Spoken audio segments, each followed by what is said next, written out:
आज हम पहली यूनिट का सत्र 3 करने जा रहे हैं और इसका नाम है स्टोर और गैर स्टोर खुदरा बिक्री। तो इस पूरे चैप्टर में हम लोग स्टोर यानी एक फिजिकल प्लेस जहाँ पे आप एंट्री कर सकते हो और वहाँ पे एंट्री करके ही आप सामान लेते हो, और दूसरा गैर स्टोर यानी ऐसी जगह से आप सामान लेते हो जहाँ पे कोई दुकान है ही नहीं। जैसे एग्जांपल में मान लो अमेजोन हो गया, या फिर टीवी से आप कुछ ऑर्डर करके मंगा रहे हो तो वो। तो यही दोनों के बारे में हम फुल डिटेल में पढ़ने वाले हैं क्योंकि यही आपके सिलेबस में है। तो पढ़ते हैं। तो भारत में अंतिम उपभोक्ताओं तक विभिन्न उत्पाद पहुंचाने के लिए विभिन्न प्रकार के खुदरा स्टोर मौजूद है। खुदरा बिक्री स्टोर या गैर स्टोर खुदरा बिक्री हो सकती है। तो देखो, कह रहा है कि भारत में अंतिम उपभोक्ताओं, उपभोक्ता का मतलब मैं और आप जो सामान को खरीदते हैं और अपने इस्तेमाल के लिए खरीदते हैं, तो इन तक पहुंचाने के लिए दुनिया भर की दुकानें खुली हुई है हर जगह। ठीक है। और ये जो दुकानें हैं ये स्टोर हो सकती है यानी भंडार, बेसिकली जहाँ पे आप जा सकते हो अपने पैरों से, वहाँ पे जाके आप ऑर्डर करके फिर आपको वो सामान मिलेगा। या गैर स्टोर यानी जहाँ पे आप जा ही नहीं सकते क्योंकि वो जगह है ही नहीं। गैर का मतलब होता है नहीं होना, और स्टोर मतलब नहीं है स्टोर। तो जहाँ पे खुदरा बिक्री हो सकती है। स्टोर के रूप में वर्गीकृत स्टोर खुदरा बिक्री जब सामान और सेवाएं किसी भौतिक स्थान या स्टोर में बेची जाती है तो इसे स्टोर रिटेलिंग कहते हैं। तो जो हमने पढ़ा ना ये स्टोर खुदरा बिक्री, तो इसको इंग्लिश में बोल देंगे स्टोर रिटेलिंग। और ये वही है जब हमें कोई भौतिक स्थान यानी फिजिकल प्लेस जहाँ पे आप जा सकते हैं या स्टोर में बेची जाती है, सामान भी बेच सकते हैं सेवाएं भी, तब हम इसे स्टोर रिटेलिंग कहते हैं। स्टोर रिटेलिंग के वर्गीकरण का आधार स्वामित्व और पेश किया गया माल है। तो इसका मतलब देखो, कंफ्यूज मत होना यहाँ पे। तो कह रहे स्टोर जो रिटेलिंग होती है इसका वर्गीकरण यानी इसके दो टाइप्स में इसको बांटा गया है। पहला है स्वामित्व यानी ओनरशिप। तो ओनरशिप का मतलब है कि सामान किसका है उसके आधार पे, और दूसरा पेश किया गया माल। और इसको अगर मैं बताऊँ तो इसका मतलब हो गया मर्चेंडाइज। तो मैं यहाँ पे लिख भी देता हूँ कि पेश किया गया माल हमारा मर्चेंडाइज को कहते हैं। तो मर्चेंडाइज का मतलब हो गया कि वो क्या सामान बेच रहे हैं, है ना। तो वो है। अभी और डिटेल में हम आगे पढ़ेंगे तब आपको और अच्छे से समझ में आएगा। तो अब जो स्वामित्व और पेश किया गया माल है, ठीक है, यानी जो स्वामित्व और पेश किया गया माल के जो पूरा टाइप दिया हुआ है इन्होंने, तो ये दो स्टोर रिटेलिंग के वर्गीकरण के आधार है। तो इन दोनों को बारी बारी पढ़ते हैं। तो स्टोर रिटेलिंग स्वामित्व के आधार पर यानी ओनरशिप की किसकी है ये दुकान। तो पहला है स्वतंत्र रिटेलर। तो आपके घर के आसपास जितने भी दुकानें हैं ना, छोटी मोटी दुकानें या मान लो किराने की भी दुकानें हैं, वो सारी दुकानों का जो मालिक है वो लोग खुद है। मतलब वो लोग किसी कंपनी के लिए काम नहीं करते है ना, तो वो लोग स्वतंत्र है, तो उन्हीं को हम स्वतंत्र रिटेलर बोलेंगे।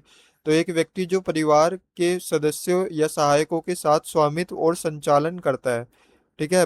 परिवार के सदस्य और सहायक यानी उसके घर के रिश्तेदार होंगे या घर के ही उसके लोग होंगे, उन्हीं के पास उसकी सारी पावर होगी। उसका ग्राहकों के साथ सीधा संपर्क है। उदाहरण के लिए स्थानीय बनिया या किराना स्टोर के मालिक और पान वाला। तो ये लोग अपने दुकान के खुद मालिक होते हैं, इन्हें किसी से कोई लेना देना नहीं होता। वह दुकान के साथ और उत्पाद मिश्रण के आधार पर खुदरा रणनीति तय करते हैं। तो वो अपनी दुकान के साथ ही चेक करते हैं कि भाई दुकान में क्या क्या चीजें कमी है, तो वो उसकी पूर्ति खुद करते हैं, किसी और के ऊपर आश्रित नहीं रहते। फिर अगला है इसी में स्टोर रिटेलिंग स्वामित्व के आधार पर ही, अगला है चेन रिटेलर या कॉरपोरेट रिटेल चेन। तो आप लोगों ने नोटिस किया होगा कहीं पे, अगर इसमें फोटो दिया तो देखो यहाँ पे चेक करो, जैसे ये पूरा का पूरा एचपी का शोरूम है ना, वैसे ही मान लो कोई शूज, कोई बाटा का शोरूम हो गया है ना। देखो जैसे यहाँ पे लिखा भी है बाटा का हो गया, या लुई फिलिप का हो गया, फूड वर्ल्ड का हो गया, रिलायंस का शोरूम हो गया। तो ये सारे जो शोरूम होते हैं ना, इनकी दुकानें तो भले ही ये छोटी छोटी खोल लेते हैं हर जगह, लेकिन ये चेन में खुली होती है। चेन का मतलब क्या हो गया कि सारी दुकानें एक जैसी होंगी, है ना। और चेन रिटेलर और कॉरपोरेट रिटेल चेन मतलब कि ये पूरी की पूरी कंपनियों के लिए काम करेगी दुकानें, इसमें कोई खुद का राजा नहीं है, सारी कंपनियों के लिए काम कर रहे हैं। तो जब किसी एकल मालिक यानी रिलायंस का मालिक एक ही है ना, द्वारा एक महत्वपूर्ण संख्या में आउटलेट संचालित किए जाते हैं, आउटलेट का मतलब हो गया यही छोटी छोटी दुकानें, तो इसे रिटेल चेन कहा जाता है। चेन खुदरा विक्रेताओं को उसी प्रकार से उत्पादों, स्टोर पर्यावरण और बिक्री प्रचार की पेशकश करते हैं। तो इसका मतलब ये हो गया कि आप चाहे तो दिल्ली में किसी भी रिलायंस स्टोर में चले जाओ, या मुंबई में किसी चले जाओ, है ना, या एमपी में चले जाओ, अगर कहीं पर भी आप जाओगे तो वहाँ पे आपको दुकान के अंदर का जो वातावरण है, पर्यावरण है, ठीक है, अंदर बिक्री का प्रचार, ऐड कैसे हो रहा है, किस प्रकार के उत्पाद है, ये सब कुछ सेम ही मिलेगा। और सेम चीज अगर आप मान लीजिए मैकडोनल्ड्स में चले गए, है ना, या बर्गर किंग में चले गए, तो ये सारी जितनी भी जगह है उनके अंदर के जो प्राइस होगा, यानी बर्गर की कीमत हर दुकान में सेम रहेगी। तो यही इनकी खासियत होती है चेन रिटेलर की। ठीक है। उसके बाद है मताधिकार यानी फ्रेंचाइजी। तो देखो फ्रेंचाइजी भी आप लोगों ने पहले शायद सुना होगा कि इसमें क्या होता है कि एक जो कोई सी भी छोटी सी दुकान होती है या थोड़ी बड़ी भी दुकान हो, वो किसी बड़ी सी कंपनी की राइट्स खरीद लेती है, यानी उसके अधिकार ले लेती है। मताधिकार यहाँ पे लिखा है, खाली अधिकार, ठीक है, उसके अधिकार ले लेते हैं कि भाई देखो, मैं अब आपके नाम पे सामान बेचूंगी और आप इसलिए मुझे अधिकार दे दो।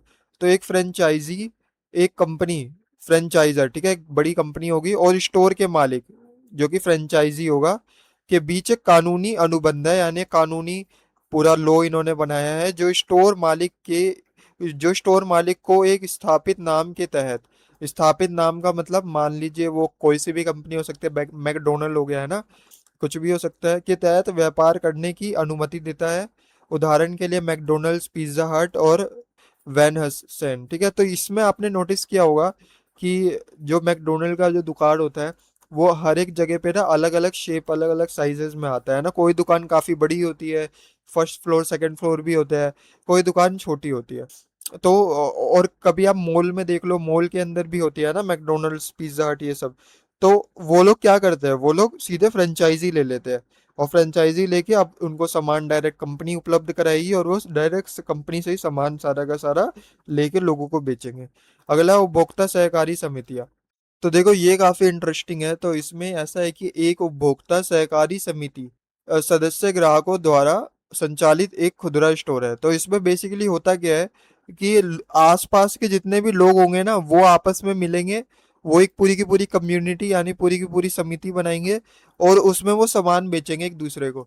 ठीक है। अब इसमें जो पूरा का पूरा सिस्टम है ना, इस सिस्टम में इनका जो मकसद है वो एक तरीके से, ये मान लो कि प्रॉफिट कमाना बिल्कुल भी नहीं है। इनका मकसद है कि अच्छे से अच्छा क्वालिटी का सामान सबको मिले।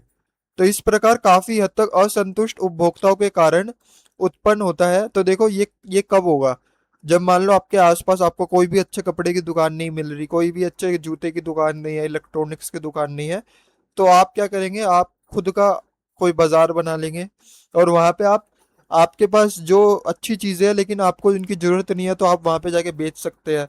फिर किसी और को अगर उसकी जरूरत होगी तो वो आपसे ले लेगा, और आप उसको कम से कम कीमत में बेचेंगे, क्योंकि आपका उद्देश्य लाभ कमाना नहीं है, आपका उद्देश्य है कि ज्यादा से ज्यादा लोगों की मदद हो जाए।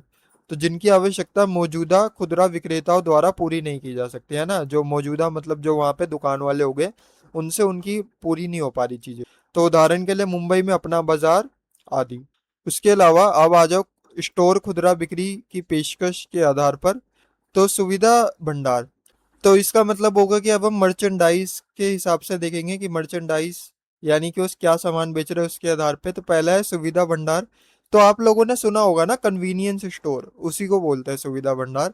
तो ये ऐसी जगह होते हैं जो कि छोटे आकार के स्टोर होते हैं, लेकिन ये लंबे समय तक खुले रहते हैं, और इनमें ना हमेशा सारी इंपॉर्टेंट चीजें ही रहती है, जैसे अंडे, ब्रेड, दूध, जो आपको रोजमर्रा की जिंदगी में जरूरत पड़ती है। ठीक है। तो ये मर्चेंडाइज यानी ये सामान कैसा बेचता है, जो रोजमर्रा की चीजें हमें चाहिए होती है, तो उसके आधार पे इसको बांटा गया है हमने। अगला है सुपरमार्केट। तो देखो सुपरमार्केट एक बहुत बड़ी खुदरा स्टोर है, जिसमें उपभोक्ता उत्पाद ज्यादातर भोजन, घरेलू उपयोग की वस्तुएं और कम सीमांत लाभ वाले किराने की बिक्री होती है। यह स्व सेवा शैली पर काम करता है। तो देखो सुपरमार्केट में आप लोगों ने काफी बार देखा होगा ना कि सुपरमार्केट कैसा दिखता है, कि उसमें पूरी की पूरी जो दुकान, मतलब पूरा का पूरा एक काफी बड़ी बिल्डिंग टाइप होती है, और उसके अंदर दुनिया भर का सामान आपको मिल रहा होता है। तो जैसे आप देख सकते हो ऐसे होते हैं सुपरमार्केट। तो यहाँ पे इसको थोड़ा जूम करके दिखा देता हूँ। तो देखो ऐसे आप कभी भी शॉप में जाते हो तो ऐसा दिखता है ना। तो देखो ये जितनी भी चीजें ना, सारे हमारे खाने पीने की रोजमर्रा की चीजें हैं। तो यही होती है हमारी चीजें। उसके बाद है यह सेवा स्व सेवा शैली है। इसका मतलब हो गया कि यहाँ पे जो भी लोग होंगे ना, वो खुद ही अपने आप ही सामान लेंगे और अपने आप ही उसको पैक करके अपने आप ही उसका बिल विल बनाएंगे। ठीक है, लेकिन इसका कारोबार उच्च होता है। कारोबार का मतलब हो गया कि काफी हाई लेवल पे काम करता है। ये न्यूनतम सेवाएं प्रदान करता है और नकदी कैश एंड कैरी के आधार पर काम करता है। तो देखो इसमें सेवाएं तो बिल्कुल ही कम होती है, क्योंकि ना ही आपको कोई सामान के बारे में बताने वाला है, ना ही आपको सामान देने वाला है, सब कुछ आपको खुद ही करना है। और आपको कैश के ऊपर ही पूरे सिस्टम होता है कि आपको उसी वक्त पेमेंट करनी होगी। उधार का कोई सिस्टम नहीं होता। जैसे अपने घर के आसपास तो छोटी मोटी दुकानों में आप उधार पे सामान ले सकते हो, लेकिन इसमें उधारी नहीं चलती। फिर आता है हाइपर मार्केट। तो यह आमतौर पर गंतव्य स्थानों पर एक बहुत बड़ी दुकान होती है। ठीक है, गंतव्य स्थान ऐसे स्थान जहाँ पे काफी सारे लोग होते हैं। वे ग्राहकों को उनकी कम कीमत की पेशकश, अद्वितीय रेंज और अन्य ऑफर के साथ काफी बड़े क्षेत्र से आकर्षित करने के लिए डिजाइन किए गए सेवा शैली के अनुसरण होते हैं। तो देखो बेसिकली ये सुपरमार्केट से काफी बड़े लेवल पे होते हैं। और इनके ये ना डिपार्टमेंटल स्टोर एक तरीके से इनके अंदर मिक्स होता है। तो हम ऐसे बोल सकते हैं कि जो हाइपर मार्केट होता है ना, वो डिपार्टमेंटल स्टोर और का मिक्सचर होता है। ठीक है, और जो ये दुकानें होती है, ये हजारों प्रकार के उत्पाद अपने अंदर रखती है। ठीक है, और मतलब काफी बड़े लेवल पे इनका सिस्टम पूरा चल रहा होता है। यह स्व सेवा शैली का अनुसरण करती है सेम। फिर अगला है विशेषता भंडार, यानी स्पेसिफिक स्टोर जो होते हैं। तो ये ऐसे स्टोर होते हैं जहाँ पे एक ही प्रकार की वस्तु मिल रही होती है। ठीक है, बड़े लेवल पे जैसे फर्नीचर हो गया, आभूषण हो गया, घरेलू उपभोक्ता हो गए, इलेक्ट्रॉनिक्स के है ना, जैसे खिलौने वगैरह हो गए। तो ये सारी चीजें। उसके बाद अगला है डिपार्टमेंटल स्टोर। तो देखो ये भी काफी बड़े लेवल का स्टोर होता है। और इसमें सबसे मेन बात होती है कि ये एक ही छत के नीचे कई तरह के सामान पेश करते हैं। ठीक है, और केंद्रीय स्थानों या व्यस्त इलाकों में स्थित होते हैं। मतलब ये भी काफी प्रचलित इलाकों में स्थित होते हैं।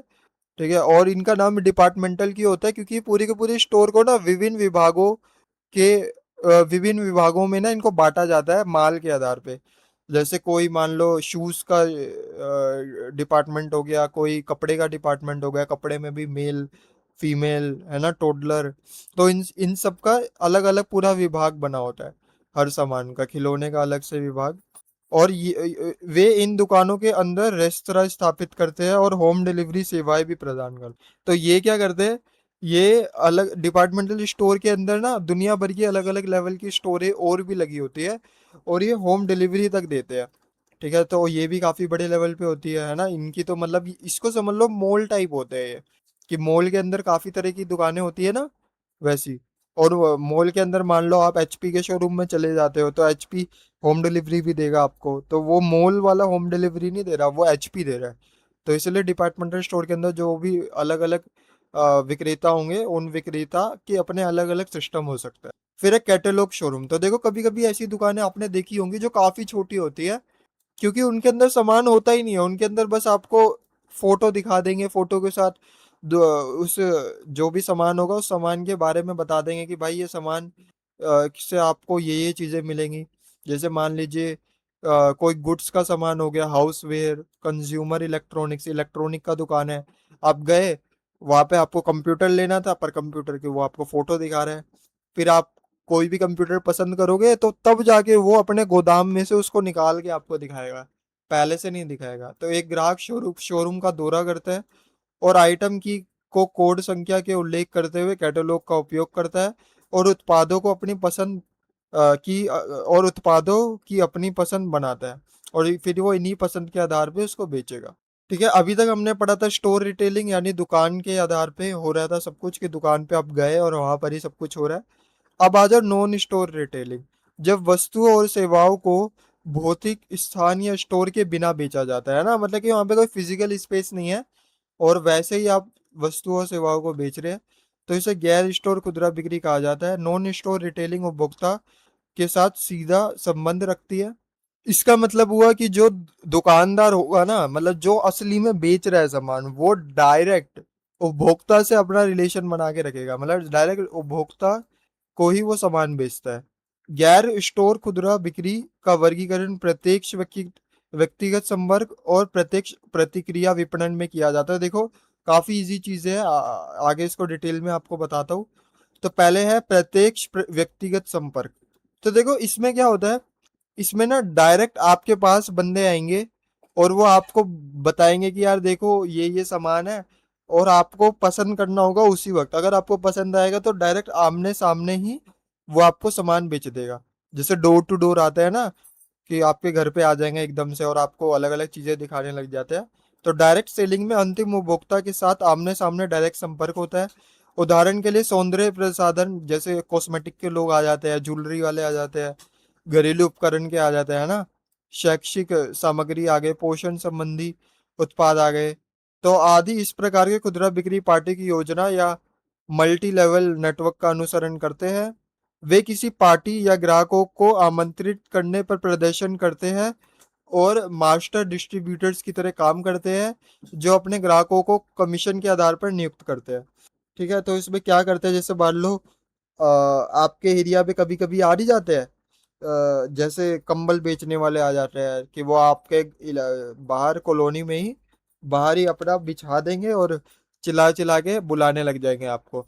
तो वही वो पहले आपको अपना सामान दिखाते हैं, फिर आपको पसंद आता है तो फिर आप उसको ले लोगे। फिर है प्रत्यक्ष प्रतिक्रिया विपणन। तो इसमें क्या होता है, इसमें ना आपको जैसे मेल कर दिया आपके घर के बाहर, आपको मेल डाल दिया, या आपके दरवाजे के नीचे से कैटलॉग स्लाइड कर दिया, या आपको कॉल करके बार बार वो सामान के बारे में बता रहे हैं। जैसे LIC वाले नहीं होते, आपको कॉल करके बताते हैं कि भाई ये बीमा योजना है। तो अगर आपको पहले आप पूरी उनकी बातें सुनोगे, अगर आपको कुछ अच्छा लगेगा तो आप सामने से उनको वापस से कॉल करके बताओगे, है ना, या वापस से मेल करके उनको बोलोगे। जैसे टीवी पर भी काफी आता है, नापतोल वगैरह पहले चलता था कितना ज्यादा, या इंटरनेट पे भी आप जैसे फ्लिपकार्ट अमेजोन पे आप देख रहे हो, तो उसमें आपको पहले सामान सारा दिखा देंगे वो लोग। फिर अगर आपको अच्छा लगेगा तो आप सामान उससे लोगे। तो मेल ऑर्डर रिटेलिंग हो गया। इस रिटेलिंग में ग्राहकों के लिए लक्ष्य कैटलॉग, लक्ष्य का मतलब जो भी उनको खरीदना होगा, गोल विकसित करने के लिए रिटेलिंग ग्राहक डेटाबेस का उपयोग किया जाता है। फिर है टेलीविजन शॉपिंग, जैसा मैंने आपको बताया, ये नापतोल हो गया, टेली ब्रांड प्रोग्राम है ना। ये लोग पहले आपको टीवी पे सब कुछ दिखा देंगे, फिर आपको एक फोन नंबर बता देते हो, उस पर आप कॉल करके बेच सकते हो।